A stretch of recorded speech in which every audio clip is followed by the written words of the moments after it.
Welcome again friends. आज बात करेंगे स्ट्रेस की। अगर किसी को स्ट्रेस है, तनाव है, तो उसको कैसे वो पहचाने कि मुझे स्ट्रेस है, क्या कारण हो सकता है, लक्षण कैसे होते हैं पहचानने के लिए और इसका इलाज कैसे होगा। अगर किसी को स्ट्रेस है तो कैसे कम किया जा सकता है, इसके बारे में बात करते हैं।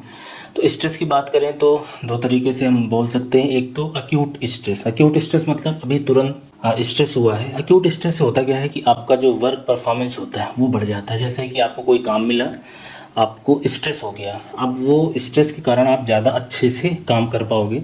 लेकिन ये जो अक्यूट स्ट्रेस है या जो अभी तनाव आपको हुआ है, एंग्जाइटी, टेंशन हुई है, ये बहुत दिन तक नहीं या बहुत देर तक नहीं होना चाहिए। जैसे सुबह किसी काम को लेकर स्ट्रेस हुआ तो ये शाम तक आपने काम कर लिया जल्दी से और स्ट्रेस ख़त्म हो जाना चाहिए, तब आपके शरीर में कोई नुकसान नहीं होता। लेकिन अगर ये स्ट्रेस लंबा चल जाए, महीनों चल जाए, हफ्तों चल जाए, उसके बाद क्या करेगा, आपके शरीर को डैमेज करेगा और मानसिक परेशानी हो सकती है।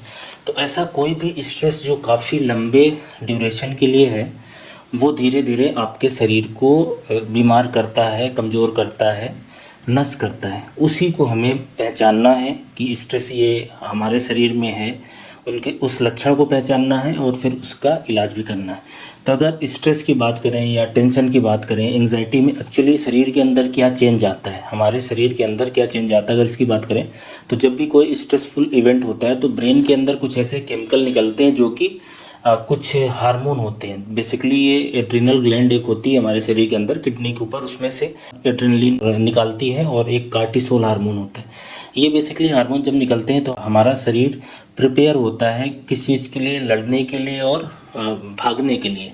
फाइट एंड फ्लाइट हार्मोन हम लोग बोलते हैं। शरीर तैयार होता है, सडन तैयार होता है। इस कंडीशन में क्या होता है कि ये हार्मोन निकलने से आपके शरीर की हार्ट रेट बढ़ जाना, ब्लड प्रेशर का बढ़ जाना, ब्लड वेसल्स डायलेट हो जाना, ब्लड ऐसे एरिया में जाना जहाँ पे इसकी ज़रूरत है, तो सडन इस तरीके से बॉडी रिएक्ट करती है। लेकिन अगर ये कंडीशन कंटिन्यू बनी रहे, ज़्यादा दिन तक, ज़्यादा देर तक बनी रहे, तो उससे शरीर में क्या नुकसान होगा कि ब्लड प्रेशर की समस्या हो सकती है, हार्ट की समस्या हो सकती है, डायबिटीज़ का खतरा बढ़ता है, इंसुलिन रेजिस्टेंस होता है जो आगे चल के डायबिटीज़ में बदल जाता है, कोलेस्ट्रॉल का लेवल बढ़ता है, लकवे की समस्या हो सकती है और शरीर में इम्यूनिटी कम होती है। इम्यूनिटी कम होने से तरह तरह के इन्फेक्शन का हो जाना, जैसे कि टीबी का इन्फेक्शन है, निमोनिया हो जाना, मानसिक बीमारी हो सकती है जैसे कि डिप्रेशन है। अगर लंबे समय तक कोई आदमी स्ट्रेस में रहेगा तो डिप्रेशन में चला जाता है।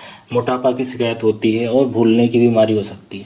तो अगर लंबे समय तक किसी को स्ट्रेस रहता है तो इस तरीके से फिर शरीर के अंदर बदलाव आते हैं। उसकी वजह ये है कि जो हार्मोन निकलते हैं, कार्टिसोल और एड्रेनलिन, नार एड्रेनलिन, ये सब इसके लिए रिस्पॉन्सिबल होते हैं।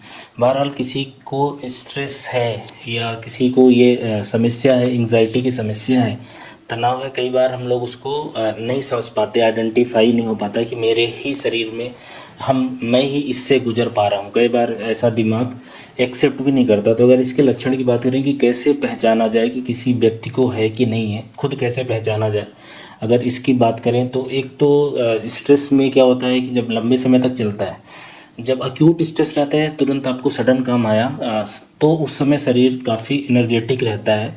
जैसे कि मैंने बताया कि ऐसे हार्मोन, ये हार्मोन के कारण होता है, शरीर में ऐसे चेंज कराता है कि आप तैयार होते हो लड़ने और भागने के लिए। जैसे आप कहीं पे जा रहे हो और सामने से कुछ भी ऐसी चीज़ आ जाए, जैसे कि कोई जानवर आ जाए, तो आप तुरंत ये हार्मोन निकलते हैं और आप भागने के लिए तैयार होते हो। लेकिन अगर लंबे समय तक होता है तो क्या समस्या आती है, एक तो कमजोरी लगना, फटीक लगना, लो एनर्जी का होना, सिर में दर्द होना, इधर नेक पेन होना, स्लीप डिस्टरबेंस होना, रात में नींद नहीं आएगी। कुछ लोग स्ट्रेस में ज़्यादा खाते हैं, कुछ लोग कम खाते हैं, तो किसी का शरीर पतला हो सकता है, किसी को ओबेसिटी हो सकती है, छोटी छोटी बातों में गुस्सा लगना, और लंबे समय तक चलता है तो डिप्रेशन हो जाना, अकेला इंसान महसूस करने लगता है, अकेला रहने लगता है, सोशली आइसोलेट करने की कोशिश करता है, पसीना आ सकता है और चेस्ट पेन हो सकता है। तो ये सब कुछ कुछ लक्षण होते हैं। अगर किसी को हो रहा है तो समझ सकते हैं कि हो सकता है मुझे ही ये समस्या हो, एंग्जाइटी की या टेंशन की समस्या हो। बहरहाल अगर कारण की बात करें तो ज़्यादातर बार या तो हेल्थ प्रॉब्लम रहती है, या तो जॉब चली जाती है, पैसे का नुकसान है, या आपने परिवार में से किसी को खो दिया है, अपनी एजुकेशन या बच्चों के एजुकेशन के कारण हो सकता है। तो अब अगर इसके इलाज की बात करें कि इसको कैसे हम ठीक कर सकते हैं, अपने जीवन का जो स्ट्रेस है उसको कैसे कम कर सकते हैं, तो सबसे पहले तो स्ट्रेस को आइडेंटिफाई करना और एक्सेप्ट करना कि मैं तनाव में हूँ, मैं स्ट्रेस में हूँ।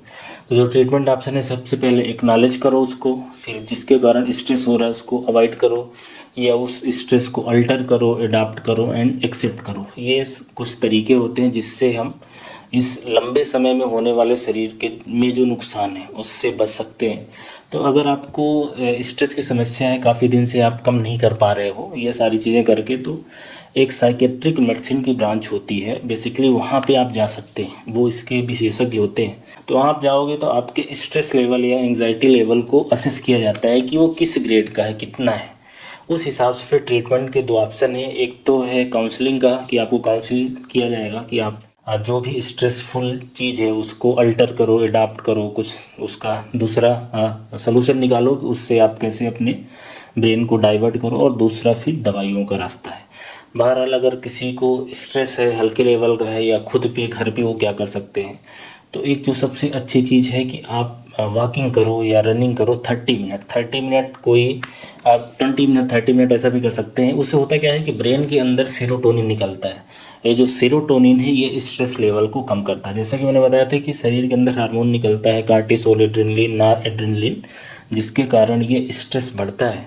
लेकिन अगर आप वॉकिंग करते हो या कोई अपना पसंदीदा खेल खेलते हो, दौड़ते हो, कुछ और स्पोर्ट्स एक्टिविटी करते हो, तो सेरोटोनिन निकलता है आपके ब्रेन के अंदर जो आपको अच्छा एहसास कराता है, इस तनाव को, इस घबराहट को, चिंता को कम करता है। इसके अलावा अच्छा खाना खाने से, जो खाना आपको पसंद है, सही क्वांटिटी में खाने से भी स्ट्रेस रिड्यूस होता है। अगर हो सके तो 8 घंटे की नींद लें, नींद लेना इम्पॉर्टेंट है, उससे भी कम होता है। उसके अलावा मोटिवेशन है, काउंसलिंग है, काउंसलर की भी मदद ले सकते हैं, और योगा है या मेडिटेशन है, इनका भी बड़ा अच्छा रोल होता है स्ट्रेस को रिड्यूस करने के लिए। और अगर इन सब से भी काम न बने तो दवाइयाँ काफ़ी तरह की आती हैं जिनको आप जाके ले सकते हैं।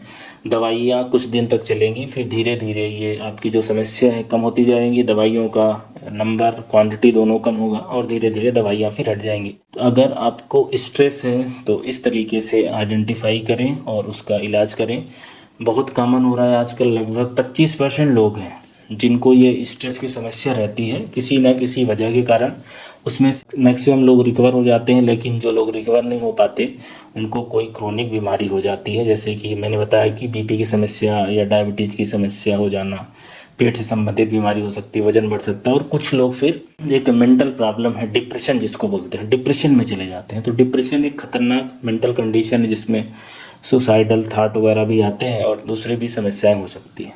तो सबसे पहले स्ट्रेस को आइडेंटिफाई करें, उसके बाद फिर उसको अल्टर करना है, एक्सेप्ट करना है, अवॉइड करना है, और कुछ दवाइयों का भी रास्ता है। तो इस तरीके से हम लोग इस एंजाइटी, स्ट्रेस को कम कर सकते हैं और इससे बच सकते हैं। तो आई थिंक ये वीडियो हेल्पफुल होगा ऐसे लोग जिनको अगर क्रोनिक स्ट्रेस लग रहा है, लंबे समय का स्ट्रेस लग रहा है, तो उसको कैसे वो कम कर सकते हैं या ख़त्म कर सकते हैं। इस वीडियो के द्वारा कुछ हेल्प हो जाएगी उनकी, ऐसी मैं उम्मीद रखता हूँ। Thank you so much for watching this.